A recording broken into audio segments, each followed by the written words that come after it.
Hello dear students. आज हम इस ई वीडियो लेक्चर में इलेक्ट्रॉनिक डिफरेंशियल प्रेशर ट्रांसमीटर या ईडीपीटी के बारे में स्टडी करेंगे। Subject code IE309। तो देखिए, इलेक्ट्रॉनिक डिफरेंशियल प्रेशर ट्रांसमीटर का बेसिक फंक्शन क्या होता है कि बेसिक फंक्शन ये होता है कि दो प्रेशर का डिफरेंस ये मेजर करता है और उसको एक इलेक्ट्रॉनिक फॉर्म में वोल्टेज या करंट फॉर्म में ट्रांसमिट करता है। तो देखिए, यहाँ पे दो इनपुट है, हाई प्रेशर साइड और ये लो प्रेशर साइड। तो हाई प्रेशर यहाँ पे अप्लाई करेंगे और लो प्रेशर यहाँ पे अप्लाई करेंगे।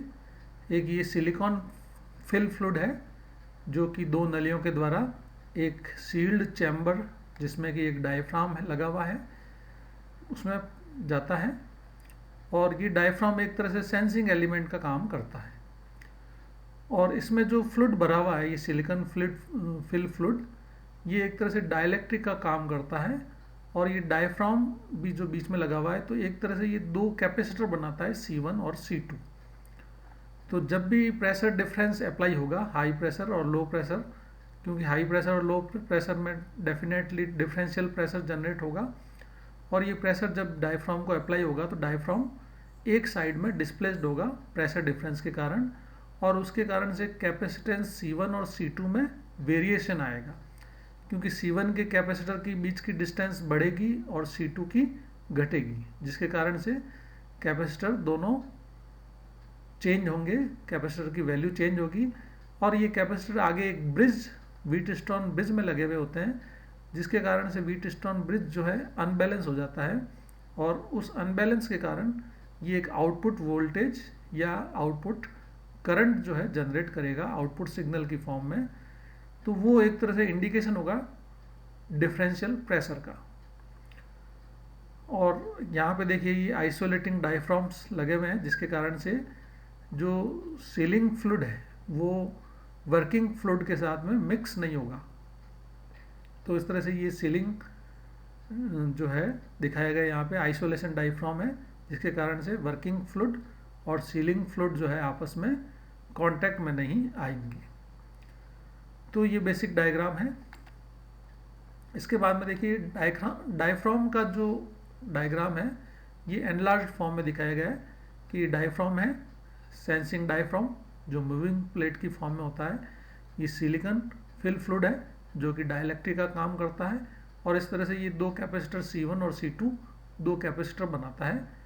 इधर से हाई प्रेशर और लो प्रेशर जब अप्लाई होगा तो एक डिफरेंशियल प्रेशर के कारण डायफ्राम डिस्प्लेस होगा, और डायफ्राम के डिस्प्लेस होने से दोनों कैपेसिटर की वैल्यू चेंज होगी, और ये वैल्यू चेंज होने के कारण जो है व्हीटस्टोन ब्रिज अनबैलेंस होगा और आउटपुट वोल्टेज या करंट की फॉर्म में आउटपुट देगा।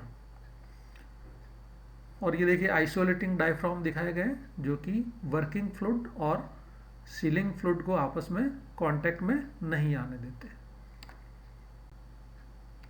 ये वही डायग्राम है, लेकिन इसमें दोनों जो सीलिंग फ्लूइड है हाई प्रेशर साइड और लो प्रेशर साइड में, वो डिफरेंट काम में ले सकते हैं। ये डिपेंड करता है डिजाइनर की चॉइस पे। तो देखिए, लो प्रेशर साइड में अलग फ्लूइड दिखा रखा है और हाई प्रेशर साइड में अलग टाइप का फ्लूइड दिखा रखा है।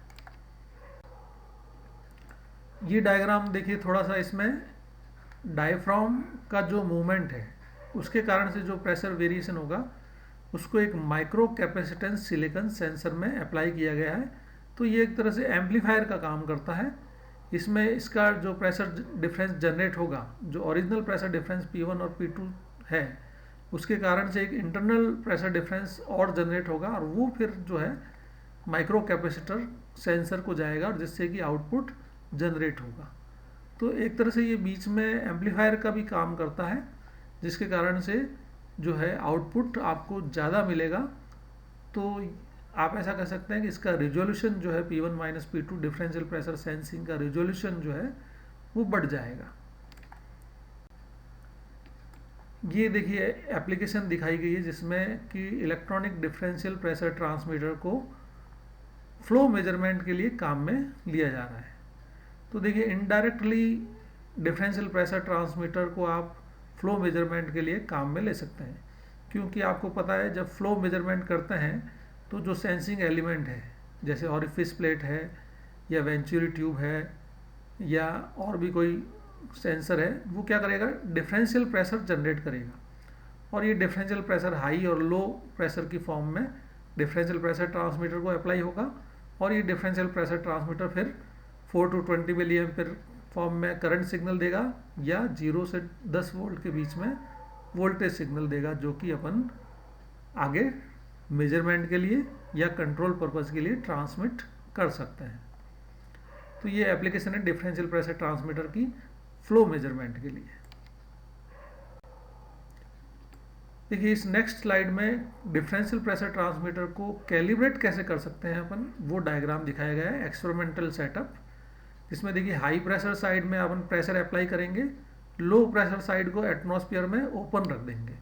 तो लो प्रेशर साइड ओपन होने से ये जो प्रेशर है गेज प्रेशर 0 हो गया, एटमॉस्फेरिक प्रेशर जो है, और उससे एटमॉस्फेरिक प्रेशर से ज़्यादा जो प्रेशर आप अप्लाई करेंगे वो जो है एक प्रेशर डिफरेंस की फॉर्म में डिफरेंशियल प्रेशर ट्रांसमीटर को अप्लाई होगा और उसके बाद में जो करंट सिग्नल जनरेट होगा वो यहाँ पे करंट एमीटर में शो होगा।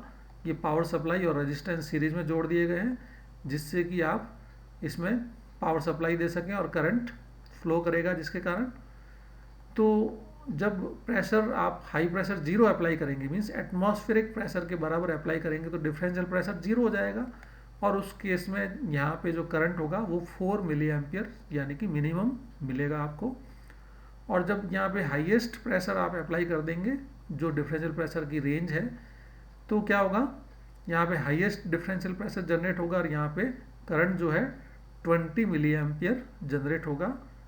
अगर 20 मिली एम्पियर जनरेट नहीं होता है तो आप स्पान एडजस्टमेंट से यहाँ पे 20 मिली एम्पियर बना लेंगे, जिससे कि मैक्सिमम प्रेशर अप्लाई करने पे 20 मिली एम्पियर जनरेट हो और मिनिमम प्रेशर अप्लाई करने से 4 मिली एम्पियर जनरेट हो।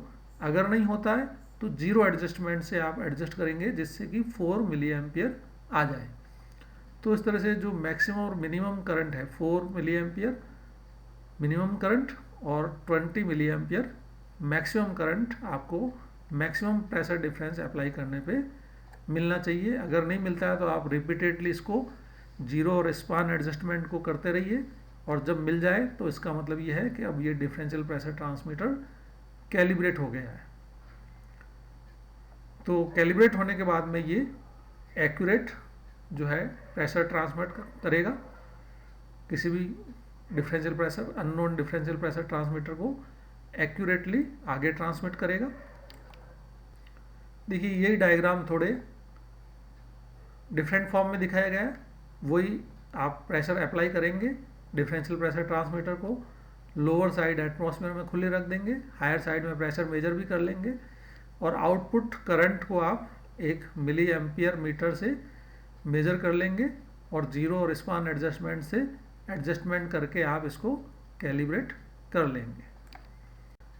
यही डायग्राम दिखाया गया फिर से। देखिए प्रेशर गेज लोअर साइड खुली है एटमॉस्फेयर में, हायर साइड के में प्रेशर अप्लाई करेंगे और जो आउटपुट करंट होगा उसको आप 0 स्पान एडजस्टमेंट से एडजस्ट कर लेंगे ताकि करेक्ट प्रेशर ट्रांसमिट करे। तो इस तरह से ये कैलिब्रेशन दिखाया गया डिफरेंशियल प्रेशर ट्रांसमीटर का। देखिए बाहर से अगर देखेंगे डिफरेंशियल प्रेशर ट्रांसमीटर तो आपको इस तरह का नज़र आएगा। ये डिपेंड करेगा मैन्युफैक्चरर इसको आउटर डिज़ाइन किस तरह से बनाते हैं। देखिए low pressure side and high pressure side दो आपको वेंट मिलेंगे, ये लो प्रेशर साइड है, ये हाई प्रेशर साइड है। यहाँ पे आप डिफरेंशियल प्रेशर अप्लाई कर देंगे, ये 0 एंड स्पान एडजस्टमेंट के स्क्रू है, यहाँ पे आपका आउटपुट मिल जाएगा। तो इस तरह से आप एडजस्टमेंट यहाँ पे 0 एंड स्पान एडजस्टमेंट से एडजस्टमेंट कर सकते हैं। यहाँ पे पावर सप्लाई अप्लाई करेंगे जिससे कि आउटपुट इलेक्ट्रॉनिक फॉर्म में आपको मिले। ये देखिए दूसरा जो मैन्युफैक्चर है वो इस तरह से जो है दिखाता है कि इस तरह से ये आपको बाहर से दिखाई देगा differential pressure transmitter. 2 pressure low pressure and high pressure आप यहाँ पे अप्लाई कर देंगे और आउटपुट यहाँ पे दिखाई देगा। ये एक और दूसरे मैन्युफैक्चर की डिज़ाइन है जिसमें हाई प्रेशर और लो प्रेशर यहाँ से अप्लाई करेंगे और डिस्प्ले आपको यहाँ पे दिखाई देगा इलेक्ट्रॉनिक फॉर्म में या वायर के थ्रू आगे ट्रांसमिट हो जाएगा। तो इस लेक्चर को अपन यहीं कंक्लूड करते हैं।